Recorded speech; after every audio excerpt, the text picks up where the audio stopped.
सिद्धेभ्यः। ओम नमः सिद्धेभ्यः। ओम नमः सिद्धेभ्यः। अहिंसा परमो धर्म की, आचार्य गुरुवर श्री कुंद कुंद भगवान की, आचार्य गुरुवर श्री ज्ञान सागर मुनि महाराज की जय।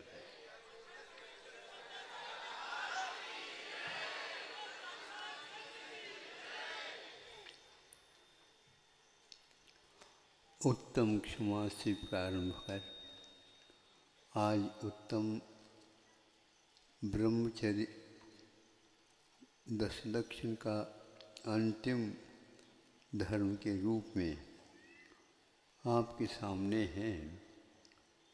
और ये तो कहना बहुत कठिन है, लेकिन फिर भी गृहस्थ आश्रम में मुख्य रूप से जब श्रावक अपना संकल्प लेता है तो वह अपने गृहस्थ जीवन में करते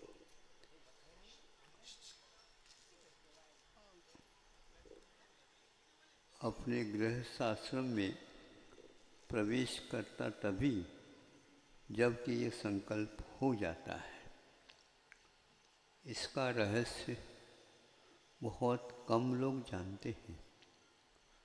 यद्यपि इस प्रकार के संकल्प विदेशों में भी होता है। भिन्न भिन्न परंपराओं के साथ चलने वाली जनता भी इसको स्वीकार करती है, किंतु जो महत्व भारतीय संस्कृति के अनुसार है वह अन्यत्र इसका फल अथवा विधि देखने को उपलब्ध नहीं होता। गृहस्थ आश्रम में प्रवेश करने के लिए एक प्रथम सोपान माना जाता है। गृहस्थ आश्रम में इसलिए लोग प्रवेश पाते हैं कि धर्म का ये प्रवाह अक्षुण्ण रूप से बना रहे। आप लोग थोड़े सोचिए कि यदि गृहस्थ आश्रम को विधिवत यदि स्वीकार नहीं किया जाएगा, क्या ये धर्म का प्रवाह आपको अक्षुण्ण रूप से मिल सकता है? देवगति में एक प्रकार से विवाह का वहाँ पर संबंध ही नहीं उठता, और नरकों में तो बात ही नहीं है। रही बात तिर्यंचों में भी इसका पालन बहुत कुछ अंश में होता है, और मनुष्य में एक प्रकार से इसका इतना महत्व है कि आज धर्म यदि टिका है तो इसी आधार पर ही टिका है। आगे भी टिकेगा तो इसी आधार पर टिकेगा। ये निश्चित है कि जो क्षत्रिय पुरुष होकर के तीर्थंकर आदि उत्पन्न होते हैं, उन्होंने भी इसको स्वीकारा है। ये बात अलग है, वर्तमान में 24वीं में 5 बाल यति माने जाते हैं, लेकिन यह एक अपवाद के रूप में है। धर्म, अर्थ, काम और मोक्ष पुरुषार्थ 4 माने गए हैं, और इन चारों पुरुषार्थों का यथोचित आगम पद्धति के अनुसार पालन करना प्रत्येक धर्मात्मा का कर्तव्य होता है। और आज इसका विकृति रूप जो देखने को उपलब्ध है, वो उद्देश्य के बारे में ना समझ के कारण है।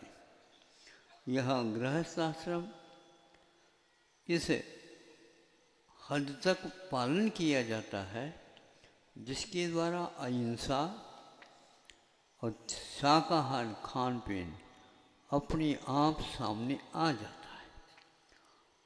और एक प्रकार से पहनाव और एक प्रकार से आचरण पद्धति सुंदर रूप से, निर्दोष रूप से यहाँ से प्रारंभ होता है।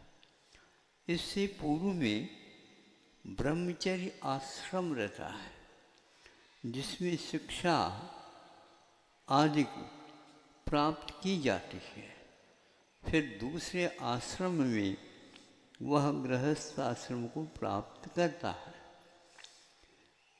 उस ब्रह्मचर्य अवस्था में ही एक प्रकार से शिक्षा को अर्जित करने की पद्धति आज तक चली है।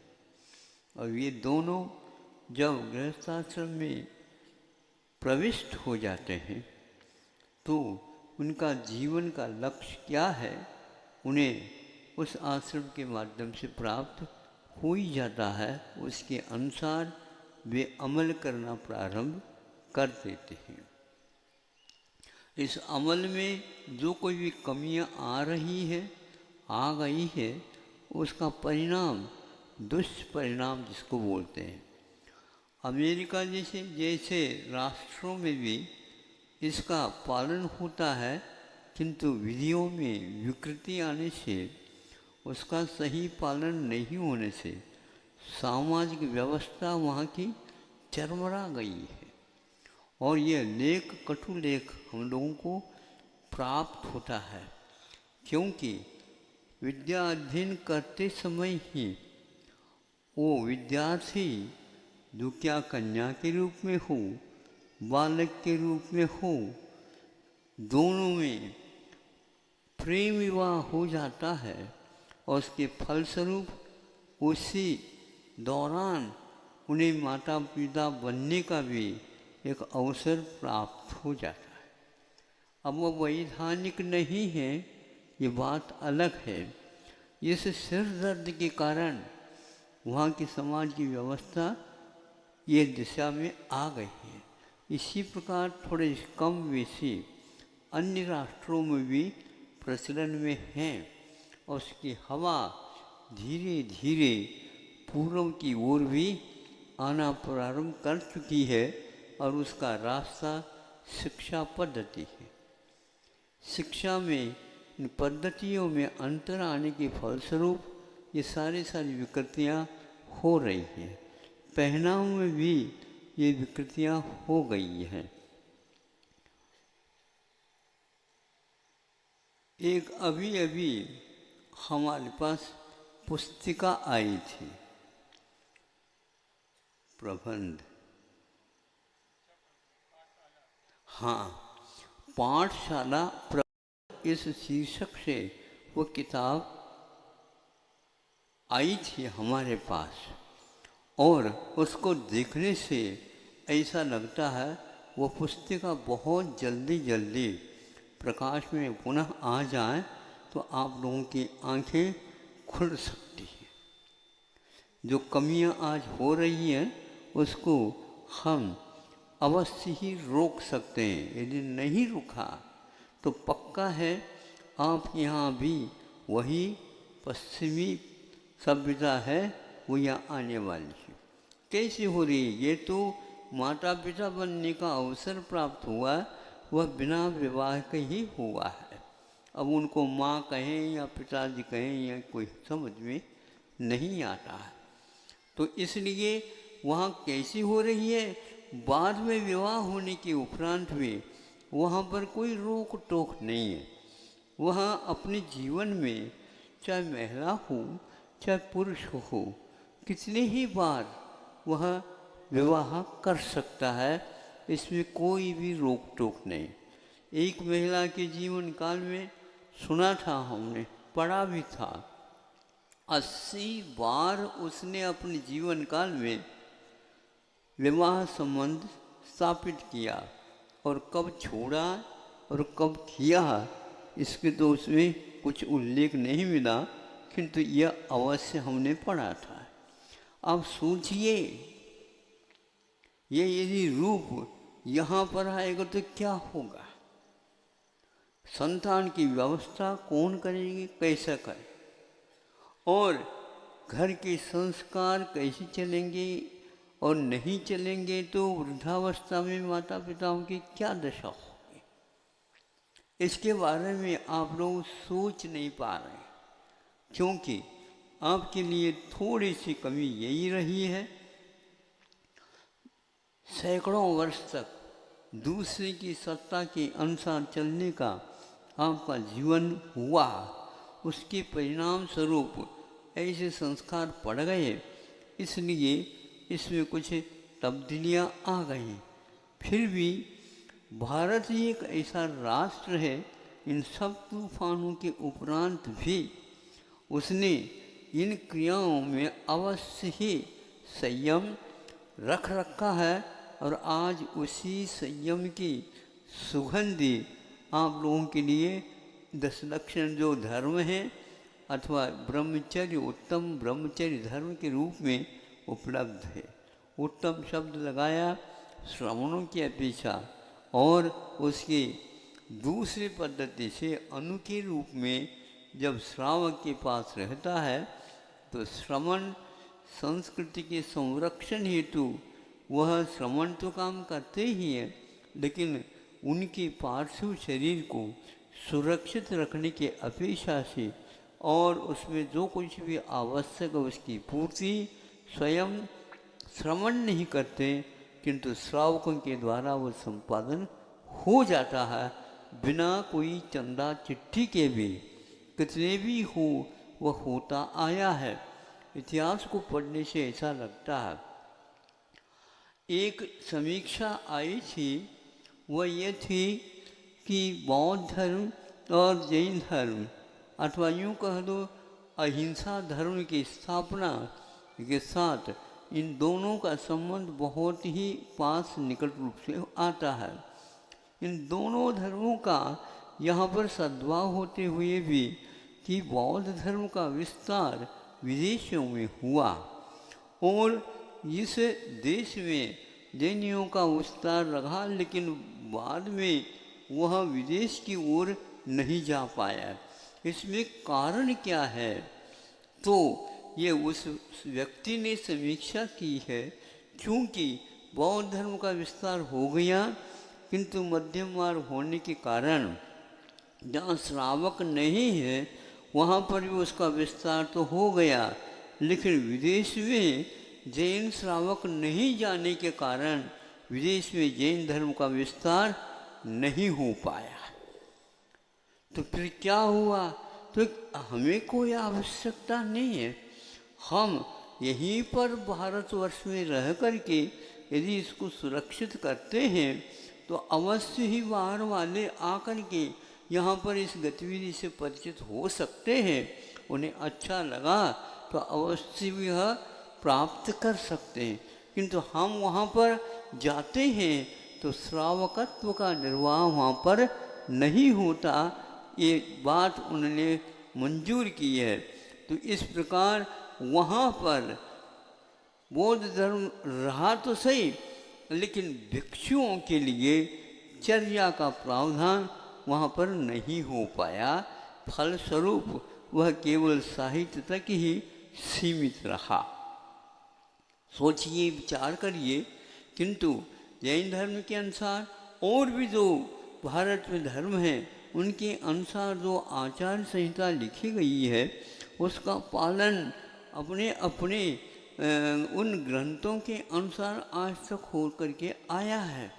इसलिए आप इसका यदि बोध करना चाहते हैं तो आपका परम कर्तव्य है कि हमारे कंधों के ऊपर कितना बड़ा भार रहा है अथवा दायित्व रहा है, उस दायित्व को यदि आप पालन आगे भी करेंगे तो ये बहुत ही अच्छी बात है।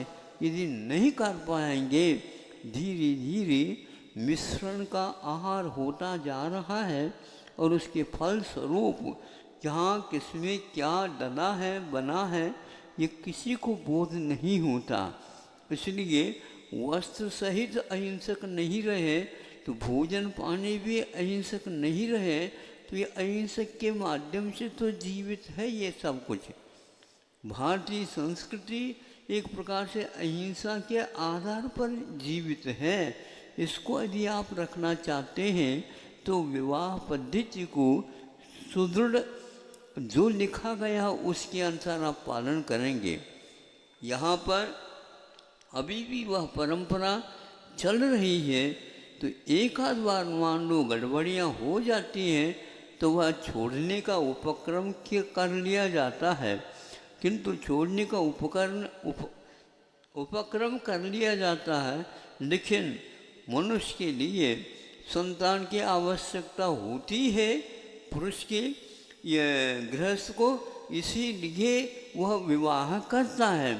केवल वासना की पूर्ति के लिए नहीं होता, क्योंकि वासना एक अनिवार्य नहीं है, किंतु संतान का होना अनिवार्य है। पहले कह चुका हूँ, यदि वह संतान नहीं होगी तो यहीं पर ब्रेक लग जाएगी, आगे किसी प्रकार से वह चल ही नहीं पाएगा।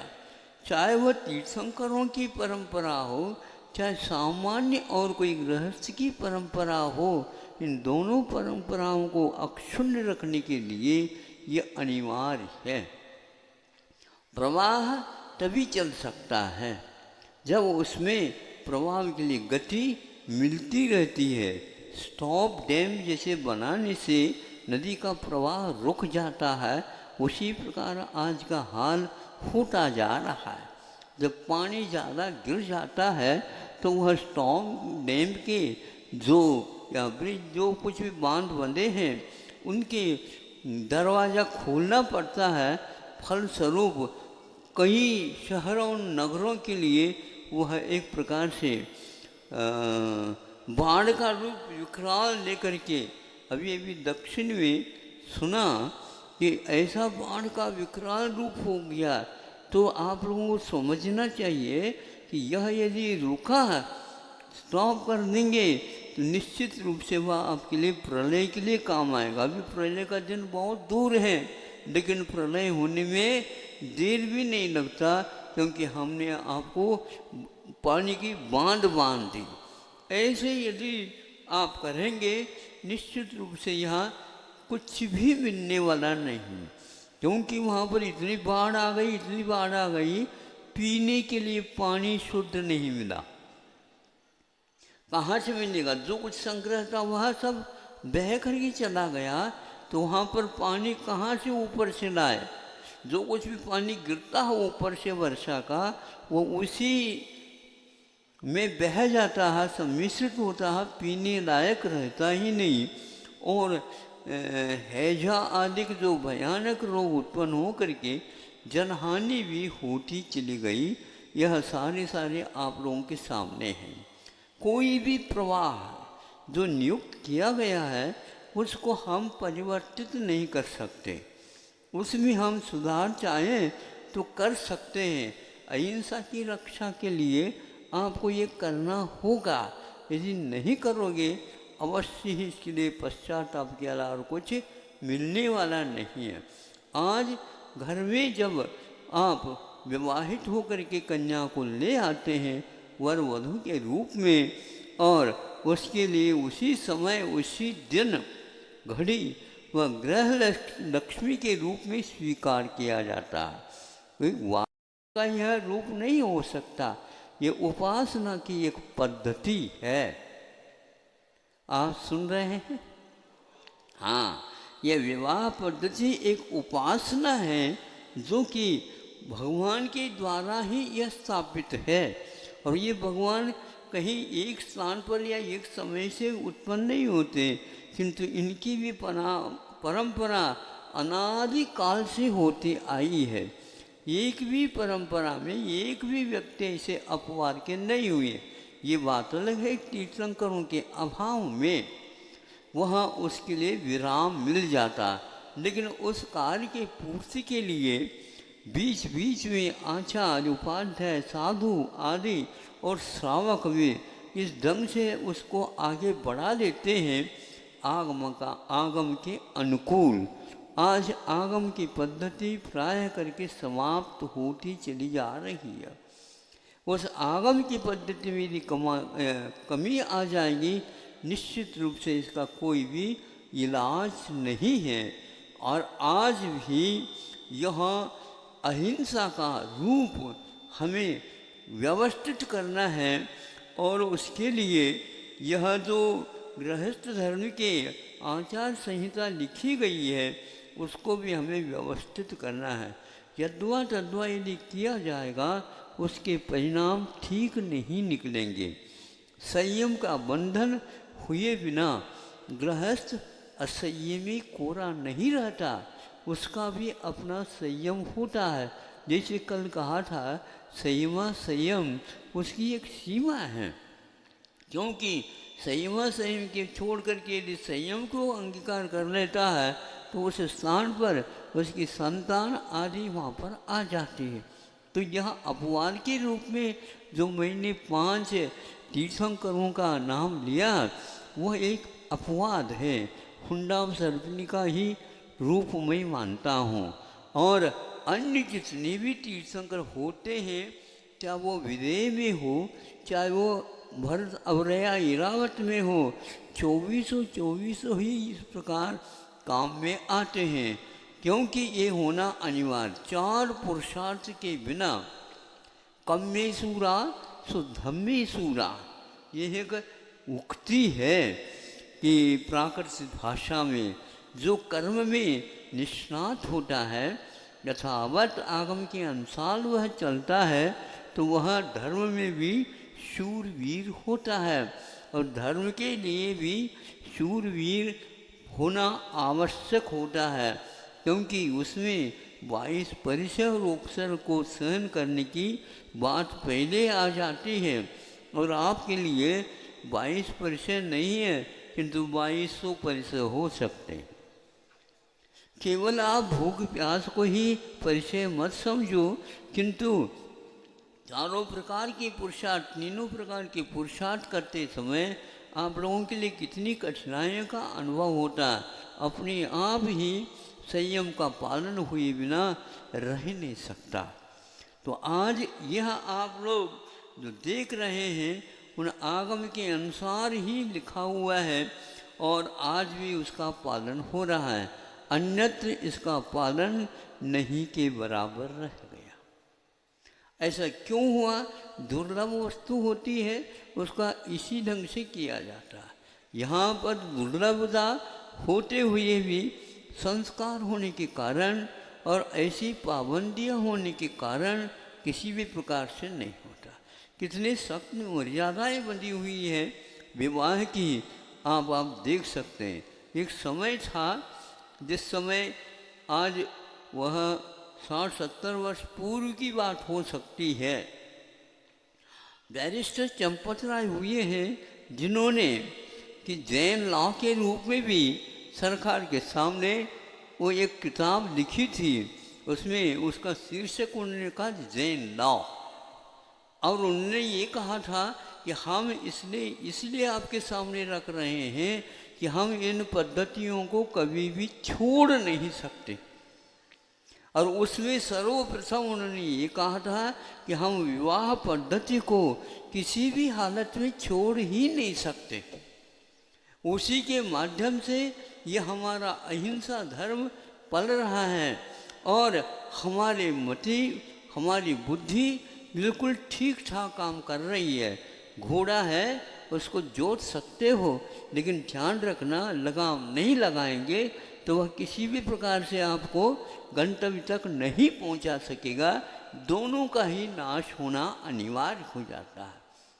आज भी यदि मान लो गड़बड़ी हो जाती है, कोई भी पति का अवसान हो जाता है, वहाँ स्त्री रह करके अपने संतान का पालन करती हुई और उस वैधव्य के साथ भी संस्कार डालती रहती है, और उसके प्रति व्यवस्था भी उसी रूप में की जाती है। अन्यत्र यह देखा नहीं जाता है उसके परिणाम स्वरूप कहीं भी वह विवाह करके किसी भी रूप में उसके फलस्वरूप जो संतान हो जाती है उसको छोड़ देते हैं। कॉन्वेंट जो है विदेशियों में जो विद्यालय होते हैं उसका यही एकमात्र रूप रहता है। कोई पता नहीं रहता है माँ कौन है, पिता कौन है, संस्कार कहाँ से आए क्या नहीं है, और उनको अनाथ के रूप में, कॉन्वेंट का अर्थ होता है इंग्लिश में अनाथ होता है, सुन रहे हो। और आप अपने बच्चों को कॉन्वेंट विद्यालय में महाराज आशीर्वाद दे दो, आप कभी भी नहीं दोगे, ध्यान रखो। हम आपके रहते हुए और इस बच्चों को हम अनाथ कैसे कह सकते हैं? सोचो, विचार करो। इसलिए अपनी देश की भाषा और अपनी देश की परंपरा, जो शास्त्रीय परंपरा है, उसको जीवित रखना है। इसलिए आपको कितना भी कष्ट का अनुभव करना पड़े, किंतु अपने बच्चों को अनाथालय में मत भेजो आपके रहते हुए। तालियां कम बज रही है, देखो गलती तो महसूस हो रही है। और जितने भी श्रीमान जी हैं वो अपने ढूंढ ढूंढ करके, सुनो, हमने इसलिए इसको रखा है कि जब प्रतिभाशाली का उद्घाटन हुआ और उसमें जो सर्वप्रथम भर्तीकरण होने लगा तो वह उस समय हमने कुछ भी नहीं कहा, क्योंकि अभी श्री गणेश में ही प्रारंभ में यदि ब्रेक लगा दें तो कोई ये व्यक्ति हमारे लिए विद्यार्थी छात्राओं का योगदान नहीं दे पाएंगे। और ये पैसे से नहीं चलता, किंतु छात्र छात्राएं पहले आवश्यक है। और धीरे धीरे जब इसका आगे बढ़ा है तो धीरे से हमने कहा कि अब हम एक कदम और उठाएंगे। वह यह है कि जो अब भाषा हमारी बनी रहेगी, जहाँ जिस प्रांत में रहेगी प्रतिभाशाली, वहाँ पर उसी भाषा के अंतर्गत उसको आगे बढ़ा दिया जाएगा।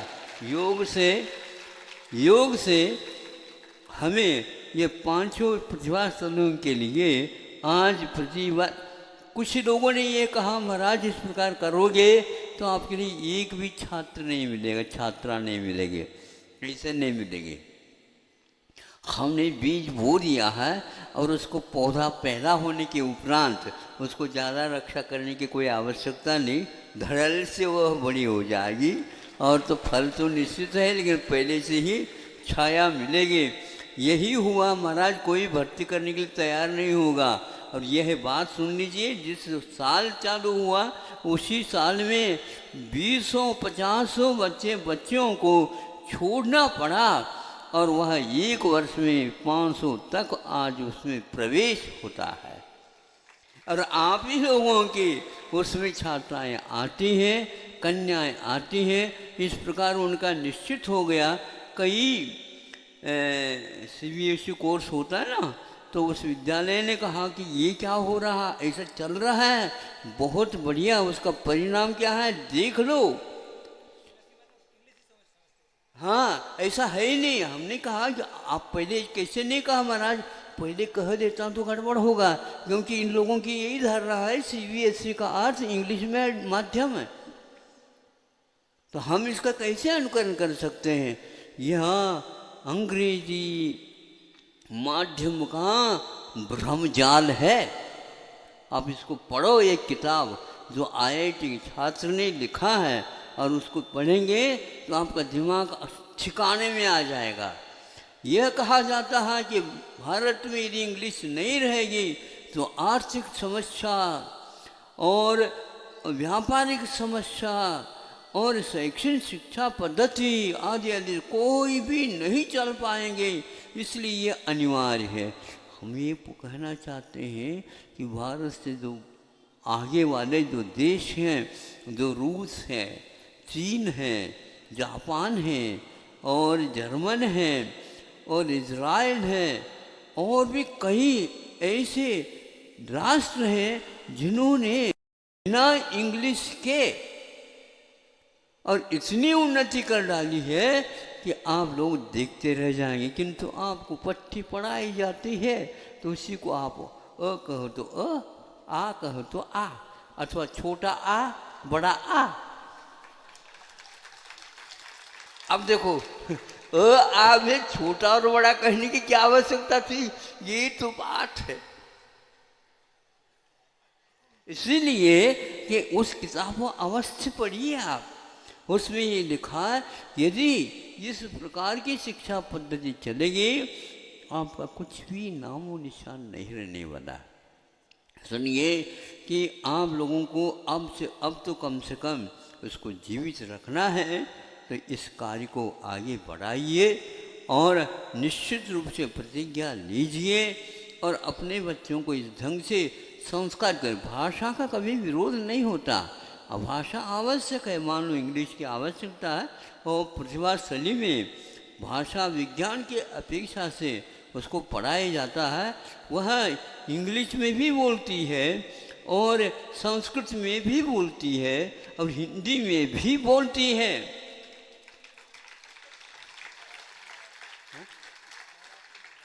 हाँ, महाराष्ट्र में रह करके भी वे हिंदी पढ़ती हैं और हिंदी में पेपर दे देती है और वह सबसे ज़्यादा आगे हो जाती है। रही लगन की बात है, आप लोग समझ लीजिए। इसलिए प्रत्येक परिवार से ऐसे विद्यार्थी और ऐसे छात्राएं निकलना चाहिए जिसके द्वारा इस शिक्षा पद्धति में विशेष रूप से योगदान मिले। आप लोग अपने अपने ही घर की बात सोचते रहते हो, कौन शिक्षा देगा आप लोगों को, कौन संस्कार डालेगा आप लोगों को? हाँ, इसलिए आवासीय व्यवस्था के साथ वो प्रतिभाशाली चल रही है और उसमें कम से कम भी सीमानों के माध्यम से प्रबंध प्रत्येक शाखा में 1200 से 1500 छात्राओं का रखने का प्रावधान रखा है। किसी के पास पूछने की और मांगने की आवश्यकता नहीं और सारा सारा व्यवस्थित कार्यक्रम चल रहा है। मांगने की बात तो कभी भी नहीं करते। उससे पहले ही आप लोग हाथ जोड़ करके मन शुद्धि, वचन शुद्धि, काय शुद्धि हाँ लाओ। सीधी सीधी बात, चाहे वो छात्रा हो, चाहे वो ब्रह्मचारी हो, चाहे वो प्रतिभाशाली हो, शिक्षिका हो, कोई भी हो, कोई भी आवश्यकता नहीं। शासित हो करके ऐसे दायित्व को वो संभाल रहे हैं और आपके ही बच्चियाँ वहाँ पर हजारों के रूप में प्रवेश पा करके, एक बच्चे के कम से कम माता पिता 2 हैं और वो निश्चिंत हो करके अपना कार्यक्रम कर रहे हैं। बताओ कर रहे हो क्या? नहीं। हाँ, बिल्कुल निश्चिंत हो जाते हैं।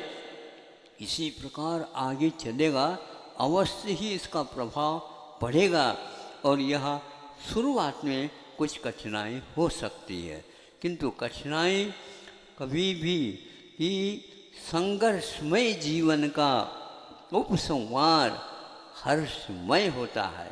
हमारी मुख माटी हमेशा हमेशा आप लोगों को बोलती रहती है। ऐसे मुख के माध्यम से भी आप सुनते हो, एक बार और बोल ले तो क्या बोले? वो यही कहते हैं, संघर्ष तो प्रत्येक जीवन में रहता ही है, लेकिन संघर्ष में जो सफल हो जाता है उनका जीवन हर्षमय हो जाता है। युग के आदि में भी ये कार्यक्रम प्रारंभ था और आज भी यहाँ संस्कार के कार्यक्रम जीवित हैं, संख्या में कमी आ रही है। इसकी पूर्ति आप ही लोग कर सकते हैं। कई सरकारों ने भी यह सोच लिया है, या वह प्रादेशिक सरकार या वह केंद्र की सरकार कोई भी हो, वो सोच रहे हैं कि शिक्षा पद्धति में तब्दीली आने के कारण आज यह विकृतियाँ हमारे सामने आ रही हैं। उसी प्रकार व्यवहार में जो विकृतियाँ हैं उसमें भी आ रही हैं। ये ऐसे ऐसे विकृतियाँ आ गई हैं, आप लोगों के सारी बीज का जो प्रवाह है, बीज का अर्थ क्या होता है? ये नदी की भांति प्रवाह रहता है। बीज राख फल भोगवे, जो किसान फल में जीवन में कैसा वह किसान की भांति है। बीज को सुरक्षित जैसे किसान रखता है, उसी प्रकार आप लोगों का भी कर्तव्य है। प्रत्येक क्षेत्र में जो बीज है उनको सुरक्षित रखेंगे, अवश्य उसका फल आपके सामने आएगा। यदि नहीं रखेंगे तो आज ये गति हो रही है, आज जो अच्छे ढंग से फसल तो आ जाती गेहूं की, धान की इत्यादि की, और 10 क्विंटल के स्थान पर 15 क्विंटल भी आ रहा है। ये भी देख लिया, मान लिया, तो सब व्यवस्थित चल रहा है। लेकिन आप लोगों ने जो बोया था जो बीज, अब दूसरे साल इस 10 क्विंटल में से कोई भी बीज उगेगा नहीं। सुन रहे हो? नहीं उग सकता वो। आपको पुनः 200 रुपये किलो, 300 रुपये किलो, इस प्रकार बीजों को खरीदना पड़ेगा। वो भी इसी प्रकार एक बार फसल जैसे केले का वृक्ष होता, काटना पड़ेगा। और आपकी ये गति हो गई, और जो कुछ भी वो बीज फल रहा है यूरिया चाहिए, गैया की खाद से नहीं। और आज ये दशा हो गई है, जो फलवती धरती थी वह सब समाप्त हो रही है, बंजर तो हो ही गया। अब क्या करना चाहते हो बताओ? अब उसके बीज भी उन्हीं के आधार पर और खाद भी उन्हीं के द्वारा बनाया हुआ, और उस खाद को डालने के उपरांत ऐसे कीटनाशक की आवश्यकता दवाइयों की वो आपके घर के नहीं चलेगी, उधर से ही आएगी।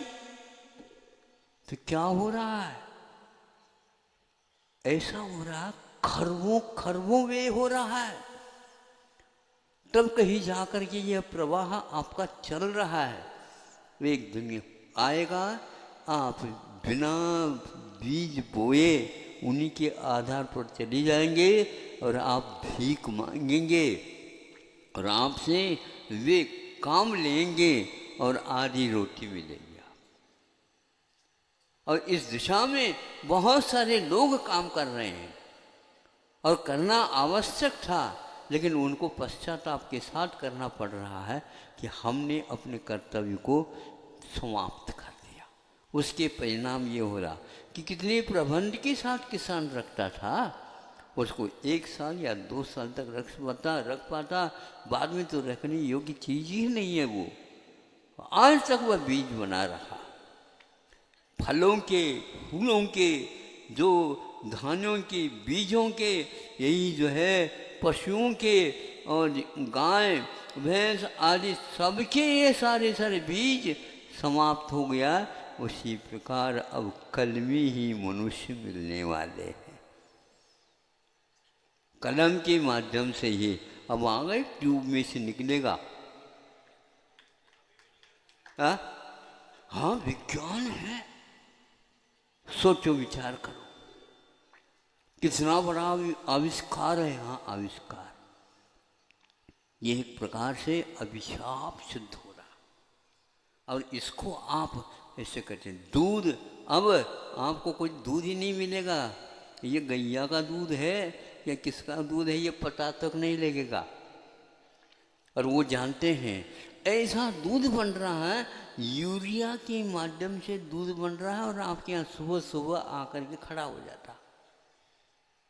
उसी के बाद दही भी जम रहा बताते हैं। अब जमाने वाला चाहिए, जमाने की बात करने की कोई आवश्यकता नहीं, सब जम जा रहा है, जमता से आएगा। बिल्कुल हूँ वही दही मिलता है, लेकिन उसके परिणाम क्या निकल रहे हैं तो पूछियो नहीं। कम उम्र में भी आंखें चली जा रही हैं, 2 आंखों से काम नहीं आता आजकल। सुन रहे हो महाराज, ये क्या कह रहे हैं आप? फिर क्या 4 आंखें? 4 नहीं, 8 आंखें, एक चश्मा में इस प्रकार के कॉलम बने हुए रहते। दूर का अलग है, पास का अलग है, ऊपर का अलग है, नीचे का अलग है, साइड का अलग है, ऊंच का अलग है, और धूप का अलग है, छाँव का अलग है। हाँ, प्रदर्शन का अलग है, दर्शन का अलग।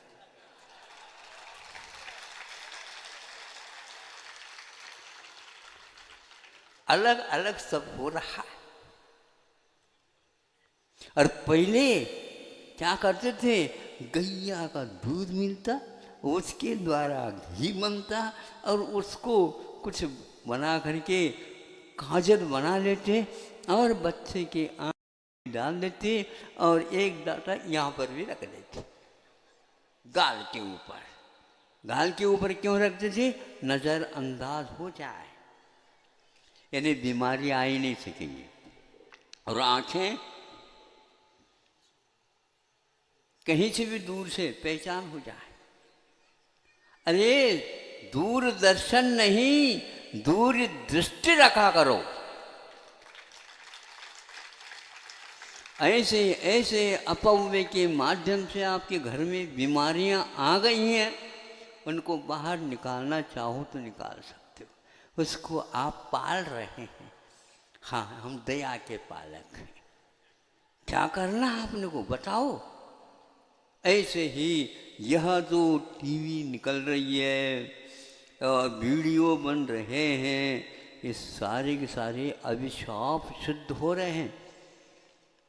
रात दिन वो चलते रहते हैं, बच्चों का अध्ययन करना कम हो रहा है और वह केवल उसी के सामने बैठा रहता है। धीरे धीरे व्यापार में भी पूंजी लगाने की कोई आवश्यकता नहीं, व्यापार भी यहाँ का चौपट हो गया है लगभग। जाके ये क्या कह रहे महाराज, हमने सुना है इसलिए कह रहे हैं, क्योंकि आज अंतिम दिन है, आपको सुनना तो पड़ेगा। हाँ? क्या हो रहा, यही हो रहा। आज बाजार में मान लीजिए 20,000 बोरी कोई विधान है, बताओ, मान लो, और आज 20 लाख बोरी का व्यापार हो रहा है। हम कुछ नहीं जानते। वायदा, बाकायदा वायदा हो रहे हैं। इसका क्या निकलता? कुछ नहीं, न माल है न मालदार है, उसी में चलता है। इसलिए कई ऐसे व्यक्ति, जैन भाई भी कंप्यूटर के सामने बैठे हैं और 10-20 जो है लगे हुए हैं और वो सब काम चल रहे हैं और उसी के माध्यम से शाम को जो है कितना क्या हुआ बाजार के अनुसार चल रहा है। और इसमें कई लोग करोड़पति भी रोडपति बन जाते हैं।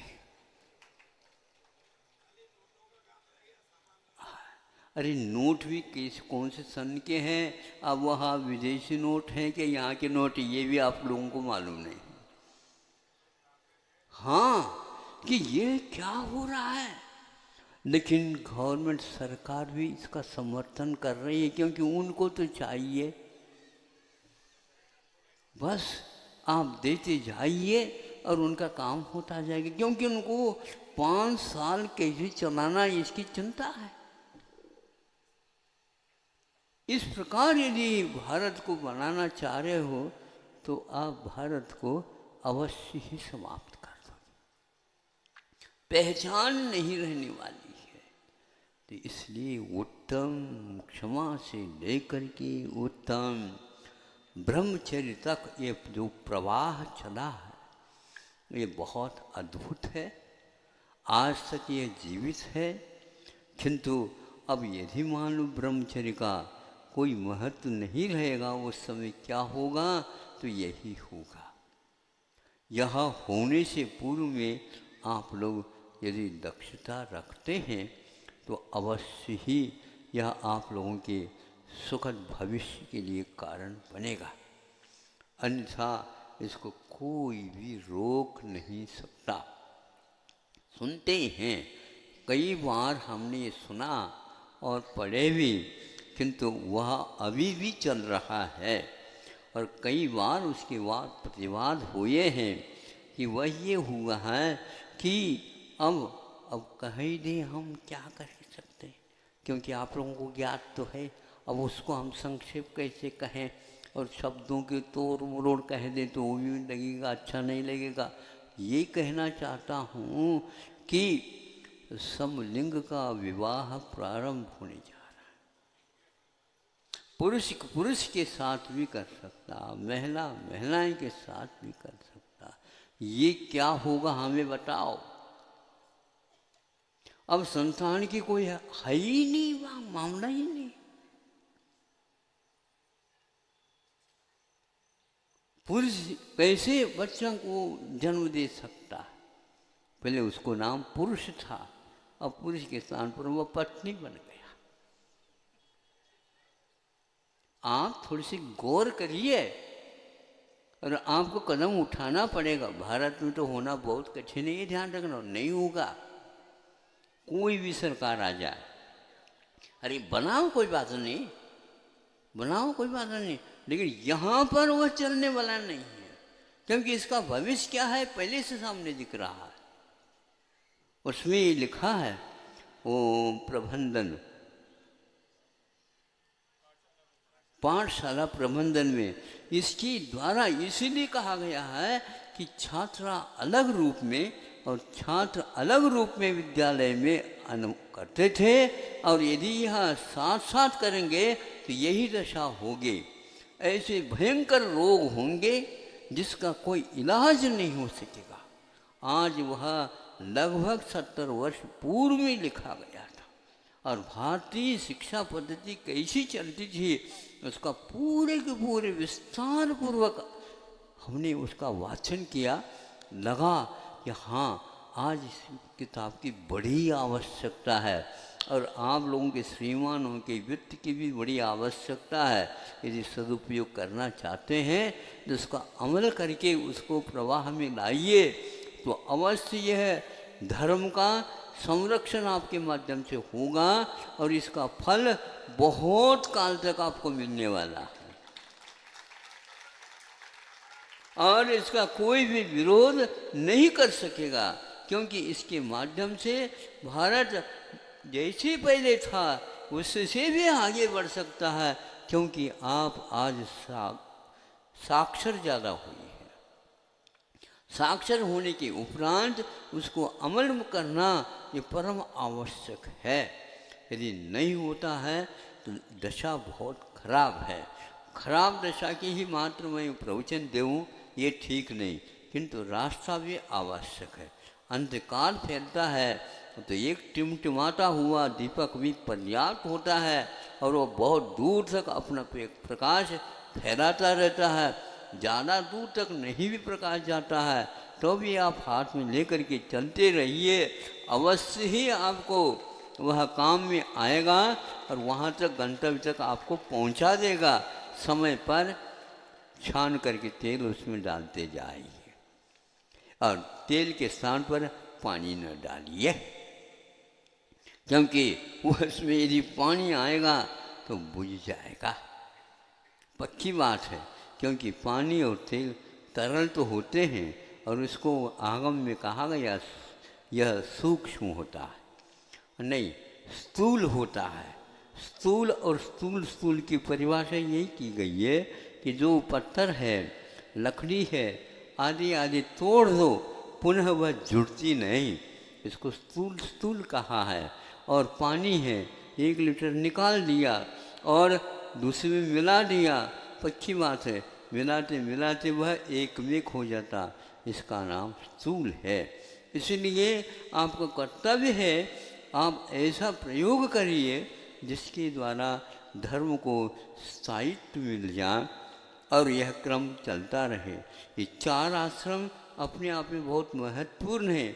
4 पुरुषार्थ के लिए ये चलने के प्रयोग के यह चिन्ह हैं, और उसमें ये लिखा उन्होंने जो 3 पुरुषार्थ में और 3 आश्रम, पहले गृहस्थाश्रम में क्या होते हैं, पहले सर्वप्रथम ब्रह्मचर्य आश्रम, फिर इसके उपरांत गृहस्थाश्रम, फिर इसके उपरांत वानप्रस्थाश्रम, फिर बाद में 4थे में संन्यास आश्रम। यदि आप सन्यास की भी सुगंधि का पान करना है तो आप आइए। कई लोग यहाँ पर कह रहे थे महाराज इस प्रकार की व्यवस्था यदि स्वर्णोदय तीर्थ में हो रहा है तो हम ये चाहते हैं यहाँ पर आप आशीर्वाद दे दो ताकि हम वृद्धाश्रम भी यहाँ पर खोल ले। हाँ, पूछने की क्या आवश्यकता है? अब 5 साल के तो आपने संकल्प ले ही लिया, नहीं समझे? और यहीं पर तो रहना है शांतिनाथ के चरणों में। आपके जो है ना समूह वही रहने लग जाएगा तो और भी कहीं आ जाएंगे और अपने आप ही काम हो जाएगा। यहाँ नहीं, यहाँ तो दूर दूर से आने का जो है एक प्रकार से व्यवस्था है और सब लोग विमान से भी आ जाएंगे और यहीं पर रहना प्रारंभ हो जाएंगे। विदेश के लोग भी आ जाएंगे क्योंकि यहाँ पर स्वर्णोदय खुला है, विदेशी लोगों का भी प्रबंध हो सकता है। ऐसे ही जो करोगे सबसे ज़्यादा प्रभावना होगी, लेकिन कहीं से प्रारंभ करना पहले आवश्यक है और दृढ़ता के साथ करना आवश्यक है। केवल हमारे यहाँ संकल्प तो लिया जाता है, फिर बाद में विकल्प में उलझ जाते हैं। शांतिनाथ भगवान के लिए सामने हम विचार करते हैं और कह देते हैं कि हे भगवान, ये जो संकल्प है इनका यह विकल्प में परिवर्तित ना हो और इनका संकल्प ऐसा हो, कैसा हो तो 1000 वर्ष से जो क्षेत्र खड़े हैं इसके सामने ऐसे ही 1000 2000 वर्ष के क्षेत्र भी बने। और यह आप लोगों के लिए सौभाग्य मिला है कि उन लोगों ने काम किए हैं तो आप क्या कम हैं, उसी वंशज हो। इसलिए वो लोग बैठ करके देख रहे होंगे, सुन रहे होंगे, आप उनसे पीछे नहीं रहना, नहीं समझे, किंतु पीछे मुड़ करके अवश्य देखना कि हमारे पूर्वजों ने क्या काम किया था। और इस प्रकार करेंगे एकमात्र विवाह पद्धति को सुरक्षित रखिए और इससे आपको बहुत लाभ मिलेगा। और एक खान पीन की पद्धति आप रखिए, फास्ट फूड की बात छोड़ दो। अनेक व्यक्तियों ने आकर के कहा महाराज यह हमारे लिए अभिशाप है, वरदान नहीं है। इसी प्रकार शिक्षा पद्धति में आप अंतर लाइए और इतिहास पढ़िए, उसके अनुसार देखिए। यहाँ पर बड़े बड़े विश्वविद्यालय थे, नालंदा विश्वविद्यालय, तक्षशिला आदि आदि बड़े बड़े विद्यालय थे। एक एक प्रांत में ऐसे ऐसे विश्वविद्यालय थे जिसमें हजारों नहीं लाखों गुरुकुल पर चालू थे और उसमें शिक्षा का प्रावधान था। देश विदेश से सारे लोग आते थे और आज विदेश की ओर सब जा रहे हैं और उनको क्या मिल रहा पता नहीं। लेकिन आप लोगों का संकल्प है बेटा यहाँ पर घर में नहीं रहना, जाओ विदेश जाओ। नहीं समझे, वहाँ पर क्या करना तो अपने आप समझ में आ जाएगा। वहाँ पर नौकरी करना, आप स्वतंत्र काम नहीं कर सकते, वहाँ पर ध्यान रखो। ये रूल है वहाँ पर, ये कानून है, ये बंधन है वहाँ पर। आपके लिए पैसा एकमात्र दिख रहा है, ये सब गलत है। आप अपने बच्चों को सिखाइए, पढ़ाइए, अनुसंधान कराइए। और उधर सरकार भी कह रही है आइए भारत लौट करके और हम आपको सहयोग देने के लिए तैयार हैं।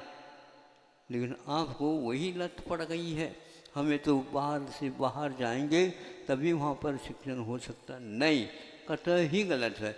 यहाँ की जो हिंदी के बारे में प्रत्येक राष्ट्र में विदेशों में हिंदी का प्रशिक्षण मिलना प्रारंभ हो चुका है। भारत इसको करे या न करे, लेकिन विश्व के जो है जनता इससे और जल्दी अवगत होने जा रही है, क्योंकि भारत ही एक ऐसा राष्ट्र है जो अब आगे बढ़ने को है। पहले था और बीच में रह गया था पीछे, अब वह जागृत हो गया है और वह आने को तैयार है। क्योंकि यह भारत सोने की चिड़िया है। अब सोने की चिड़िया को अब खबर नहीं है कि हम सोने की चिड़िया हैं और वह उड़ना बंद कर दें, उड़ना भूली। चिड़िया सोने की तू उठ उड़ जा।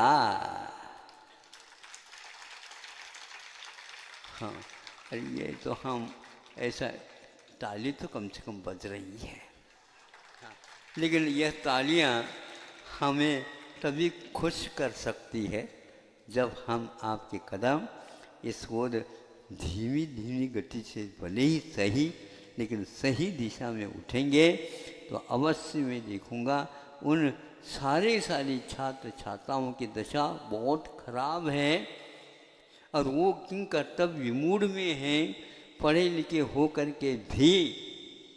अभी अभी हमने 1 महीने भी नहीं हुआ उस समय पढ़ा और सुना कि कम से कम भी 50,000 से भी ज़्यादा पोस्ट ग्रेजुएशन स्नातकोत्तर करने वाले उनकी संख्या, और इसी प्रकार 30,000 से भी ज़्यादा स्नातक भी है उसमें क्या क्या नहीं है आप उसको खोल करके पढ़िए। इतना ही नहीं 672 के क्या पीएचडी वालों की संख्या भी थी और इसके लिए आवेदन पत्र उन्होंने भर दिया था, किंतु केवल पद थे 600 या 700। सुन रहे हो? फिर भी उनको इससे उम्मीद थी कि हमें कम से कम इस आवेदन पत्र पर नौकरी मिल जाएगी। अब वह नौकरी एक प्रकार से 5-6 हज़ार की भी नहीं है, उसके लिए लालायत है। पीएचडी का महत्व और गौरव ही समाप्त कर दिया। गवर्नमेंट सोचेगी, क्या सोचेगी, हमने लाखों रुपए का व्यय किया और वह 5-6 हज़ार के लिए आवेदन कर रहा ले रहा, वो भी क्या करेंगे। इसलिए आप श्रम करिए और आगे कदम बढ़ाइए। आपकी जितनी भी आवश्यकता है उसकी पूर्ति अवश्य होगी, किंतु श्रम के बिना यदि आप काम करेंगे निश्चित है आप बीमार पड़ेंगे, बीमार पड़ते जा रहे हैं। इसलिए नई पीढ़ी के लिए वह अभिशाप सिद्ध होगा। ज़्यादा तो नहीं कहना चाहिए, लेकिन फिर भी कहने में आ गया, और आज तो आप जानने को भी तैयार हैं, तो हम भी आपसे क्षमा मांगते हैं। हाँ, और आप अवश्य ही इन शब्दों को, कटु शब्दों को भी सुना है। यह अवश्य है, जब कभी भी बीमार पड़ते हैं तो वह एक प्रकार से मीठे स्वाद ज़्यादा लेने से वह बीमारी बढ़ती है और उसके लिए कटु दवाई के माध्यम से ठीक किया जा सकता है। इसको आप भोजन न समझ करके औषध समझेंगे। अहिंसा परमो धर्म की, बोधि समाधि परिणाम शुद्धि, स्वात्मोपलब्धि शिवसौ की सिद्धि, चिंतामणिम चिंतित वस्तुदाने त्वामंद मानस्य ममास्तु।